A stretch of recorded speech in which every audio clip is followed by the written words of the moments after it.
जपाकुसुमसङ्काशं काश्यपेयं महाद्युतिं तमोरि सर्वपापघ्नं प्रणतोऽस्मि दिवाकरम्।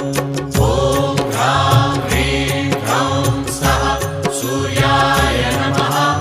ॐ ह्रां ह्रीं ह्रौं सः सूर्याय नमः। जपाकुसुमसङ्काशं काश्यपेयं महाद्युतिं तमोरि सर्वपापघ्नं प्रणतोऽस्मि दिवाकरम्। ॐ ह्रां ह्रीं ह्रौं सः सूर्याय नमः। ॐ ह्रां ह्रीं ह्रौं सः सूर्याय नमः। जपाकुसुमसङ्काशं